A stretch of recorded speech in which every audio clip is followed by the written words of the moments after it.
Hai Andika, guys di sini. Jadi di video kali ini kita akan membahas smartphone mid-range yang harganya 4 jutaan yang mereka berani banget kasih tagline. Tagline-nya itu smartphone mid-range rasa flagship. Udah kayak bilang HP 4 jutaan, rasa 15 jutaan. Dan perkenalkan ini adalah Realme 9 Pro. Ya, saya tahu judul dari video ini memang agak lebay ya, 4 juta tapi rasa 15 juta. Itu pun juga hal yang ada di pikiran saya ketika baca product knowledge dari Realme 9 Pro ini. Orang Realme bilang kalau ini adalah standar smartphone mid-range baru yang fiturnya flagship, performanya flagship, harganya mid-range. Ya wajar-wajar aja sih ya, namanya juga dunia marketing dan hampir semua smartphone mid-range yang baru keluar kemarin juga seperti itu. Contohnya Huawei Nova 9, tagline-nya itu smartphone mid-range kamera flagship. Xiaomi pun juga bilang mid-range killer atau flagship killer. Ya wajar aja karena dunia marketing. Karena kalau mereka bilang ini smartphone mid-range rasa mid-range ya nggak bakal laku. Ya kita iyain dulu aja deh ya untuk awal-awal untuk unboxing ini sambil nanti di video reviewnya kita buktikan apakah memang dia bener-bener flagship atau mungkin maksudnya flagship itu di antara smartphone mid-range yang lain dia yang paling flagship. Tapi ya kelasnya masih mid-range, tapi dia di antara semua mid-range flagship. Kayak gitu. Dan kalau kita lihat di packagingnya ini agak beda dengan Realme 8 Pro yang sebelumnya. Jadi di bagian bawahnya ini ada aksen tambahan warna hitam dan juga di sini ada tulisannya 5G. Saya belum tahu berapa harga resminya nanti, cuman katanya sih 4 jutaan. Jadi 399 sekian, ya 4 juta kembali 1000. Cuman kalau dibilang ini adalah HP 5G termurah, nggak juga karena ada yang di range 2,5 sampai 3 juta juga udah ada yang 5G. Dan kalau saya pribadi karena saya ada di Malang, jadi 5G pun juga belum berguna di sini. Tapi siapa tahu nanti saya pindah ke Jakarta atau main ke Jakarta, kan paling nggak 5G-nya bisa nyantol nanti di sana. Terus di bagian kirinya ini ada tulisan Realme 9 Pro 5G dan di bagian belakangnya, oh BTW untuk unit yang kita pegang ini adalah unit yang udah resmi di Indonesia ya. Jadi makanya kalau kalian di sini udah bahasa Indonesia juga di sini. Dan 5G-nya tadi dia pakai chipset barunya Snapdragon yaitu Snapdragon 695 5G prosesor. Jadi Snapdragon 695 ini adalah prosesor octa-core yang 2 core kencengnya itu dia pakai Kryo 660 Gold ARM Cortex A78. Udah A78 ya, bukan A75 lagi. Jadi kalau secara performa seharusnya sih performanya udah flagship lah, apalagi di speednya juga udah 2,2 GHz. Dan Kryo Gold juga basis yang digunakan di Snapdragon 888. Cuman bedanya kalau ini kan 660 Gold, kalau di Snapdragon 888 itu Kryo 680 Gold yang speednya 2,42 GHz. Ya nanti kita tes lah ya untuk Antutu dan benchmark sintetis lainnya saya kasih bonus, tapi untuk full reviewnya minggu depan aja karena saya pegang HP ini juga belum lama. Dan coba kita lihat untuk spesifikasi lainnya di harga mid-range ini dia udah pakai 120 Hz. Terus untuk kamera utamanya 64 megapiksel nightscape kamera dan untuk layarnya ini 120 Hz yang dia memiliki touch sampling 240 Hz dan dia memiliki 6 level refresh rate. Jadi mulai dari 30 kalau misalkan gambarnya statik sampai 120 Hz. Jadi dia akan menyesuaikan yang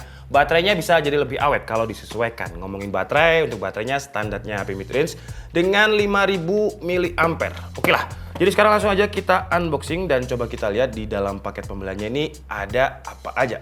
Dan di dalamnya kita langsung disambut dengan kata-kata let's embrace a new journey. Wah, perjalanan apa nih ya? Coba kita sorry ya, bukanya agak barbar. Jadi di dalam sini, jadi di sini ada beberapa kertas, user guide dan juga kartu garansi. Kalau yang unit resmi udah bahasa Indonesia seperti ini. Terus ada SIM ejector juga dan juga ada soft case. Coba kita lihat untuk soft case-nya. Wih, soft case-nya ini nggak transparan ya. Jadi ada kayak warna-warna itemnya seperti ini. Oke lah, kita taruh di sini dulu. Terus juga ada, oh ini ya HP-nya. Jadi ini yang warnanya sunrise blue. Kalau misalkan ditranslatekan ke bahasa Indonesia lucu nih. Jadi kalau kalian lihat di boxnya ini warnanya di sini tertulisnya biru terbit. Dan saya hampir lupa tadi ya. Jadi untuk yang kita bahas ini dia 8GB 128. Jadi ini yang tertinggi dari Realme 9 Pro. Di bawahnya lagi ada 6GB 128.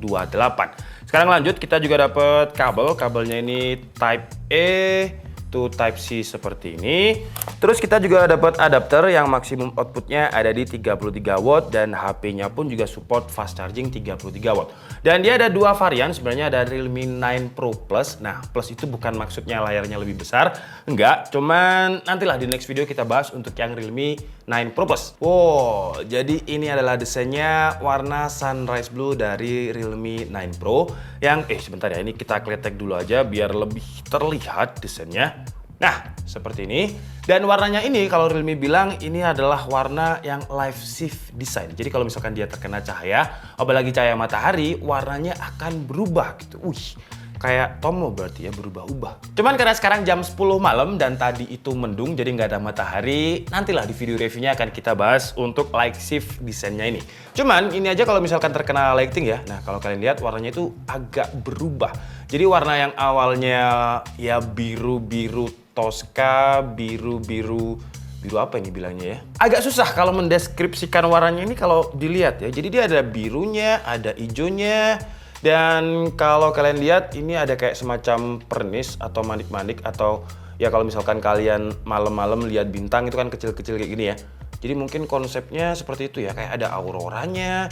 Jadi warnanya ini tuh, apalagi kalau kena sinar tuh ada kayak merah-merahnya seperti ini. Terus kalau untuk bingkai kameranya, bingkai kameranya sih saya setuju kalau dia dibilang desainnya mirip flagship. Bingkai kameranya itu, ternyata nggak mirip ya. Kayak sekilas kayak mirip, tapi ternyata nggak mirip dia. Jadi kalau misalkan OnePlus ini 1, 2, 3, 4, dan kalau ini kayak gini ya. Jadi dia mirip, kalau ini dia mirip kayak tokoh kartun jadinya ya. Kalau dibalik seperti ini matanya 2, ini hidungnya. BTW ngomongin kamera, kameranya ini 64 megapiksel min kamera, terus ada 8 megapiksel super wide lens, dan 2 megapikselnya lensa makro. Dan untuk membedakan Realme 9 Pro resmi dan juga global itu gampang. Jadi kalau yang resmi itu tulisan Realme-nya aja di sini. Kalau yang unit global itu ada kayak semacam regulasinya di sini. Dan BTW ini saya awalnya saya kira dia pakai kaca ya, tapi ternyata untuk bahan materialnya ya masih mid range karena dia pakai plastik.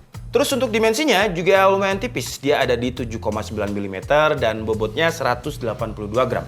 Untuk HP yang kapasitas baterainya 5000 mAh 182 gram masih cukup ringan. Dan untuk port-portnya di sebelah sini dia ada tombol power yang juga menjadi satu dengan fingerprint. Di bagian bawahnya ada speaker, ada port Type-C, terus ada mic, ada audio jack. Di samping kirinya ada volume up and down, ada SIM tray, di bagian atasnya ada lubang mic lagi. Terus untuk di bagian depannya ada selfie kamera yang resolusinya 16 megapiksel, punch hole di pojok seperti ini. Dan kalau kalian perhatikan, ini juga udah include dengan anti gores ya yang sudah terpasang. Jadi enak kalau udah terpasang karena pasang anti gores itu sebenarnya susah. Dan Realme 9 Pro-nya udah selesai saya instalasi beberapa aplikasi untuk hands on, dan tadi juga udah saya cek sesuai dengan apa yang diklaim Realme. Jadi untuk UI-nya dia pakai Realme UI 3.0 dan juga udah Android 11. BTW Realme sekarang juga ada fitur RAM extended ya. Jadi ada RAM expansion juga. Jadi kan RAM-nya ini 8GB sebenarnya. Cuman dia ada fitur RAM expansion yang bisa ditambah 5GB. Jadi kalau kata Realme 8 tambah 5 ya 13. Tapi ini kayak semacam virtual aja.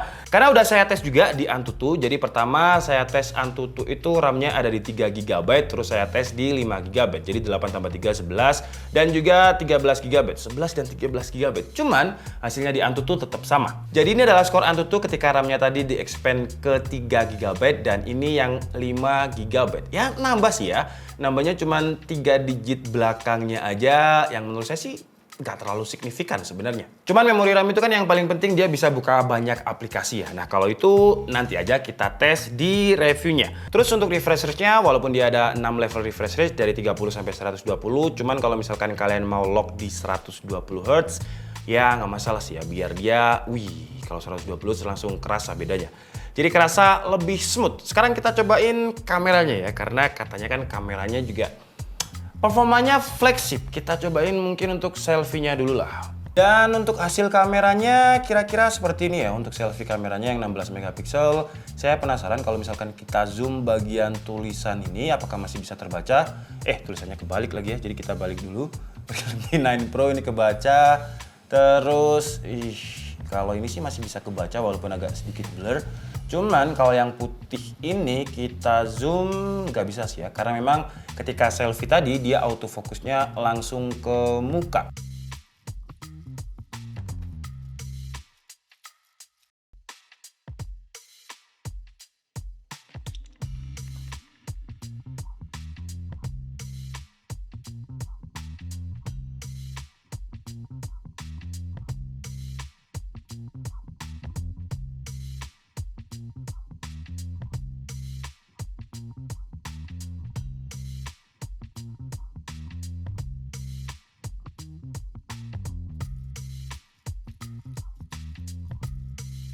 Sekarang kita cobain kamera belakangnya yang main kamera dulu. Sebenarnya dia banyak banget fitur kameranya, jadi ada street photography juga. Cuman ya itu tadi karena waktunya mepet ya, jadi di video reviewnya aja kita akan bahas lebih detailnya. Kita foto ini dulu, nanti kita zoom tulisannya, habis itu kita coba foto keyboard ini juga ya.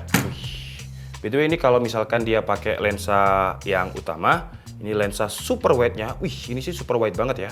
Sampai meja saya kelihatan tuh. Super wide banget. Terus ini untuk kamera telenya. Jadi ini super wide, kita coba foto super wide. Terus ini wide. Dan ini adalah telefotonya. Dan sekarang coba kita lihat untuk hasilnya. Jadi kalau kita pakai lensa wide, kuningnya ini kurang natural sih ya. Jadi kuningnya ini kalau di sini kayak kuningnya bener-bener nyala gitu kalau kita pakai lensa super wide. Tapi kalau yang pakai lensa wide dia lebih terlihat natural, lebih terlihat dengan warna aslinya. Tuh ya. Jadi kalau yang super wide tadi lebih menguning, kalau ini agak ke orange-orangean. Kalau pakai lensa telenya nggak terlalu ada perubahan warna seperti antara super wide lens dan juga lensa wide-nya tadi. Terakhir untuk hands-on mungkin kita bahas untuk control centernya ini ya. Jadi, NFC-nya udah langsung nyala di sini ya. Jadi buat yang tanya apakah dia ada NFC, jawabannya ada. Oke lah, jadi mungkin cukup segitu aja untuk unboxing dan juga hands-on sedikit, hanya Antutu aja yang saya share tadi kepada kalian. Nanti di video reviewnya akan kita bahas detail lah. Apakah benar kata Realme kalau ini adalah smartphone mid-range rasa flagship. Nanti kita buktikan di video reviewnya. Cuman kalau first impresi saya sih, warnanya sih oke sih ya. Saya suka warnanya walaupun kalau ini masalah preferensi masing-masing. Karena warnanya ini kayak warna yang gimana ya, agak susah ditebak gitu. Kayak cewek dia jadinya, misterius. Maunya apa, pengennya apa, kita nggak tahu. Terus kalau kita intip performanya tadi, di Antutu aja skornya 400 ribuan. Ya dibilang flagship sih enggak. Karena skornya flagship itu lebih tinggi dari itu. Cuman kalau dibilang salah satu tertinggi dari chipset mid-range, masih iyalah, masih oke. Terus kalau untuk kameranya, kalau sekilas ini sebelum saya pindah ke PC biar layarnya lebih gede gitu. Kalau ini sih bagus kalau di layarnya si Realme 9 Pro ini ya. Jadi detail-detailnya juga dapat banget kalau kita zoom tuh ya. Cuman untuk lebih lengkapnya kita bahas di reviewnya aja deh. Oke? Jadi cukup segitu aja video kita kali ini. Saya minta maaf kalau ada kesalahan dalam penyampaian informasi. Seperti biasa kalian bisa mengkoreksinya di kolom komentar. Saya Dika Budi and see you on the next video. Bye bye.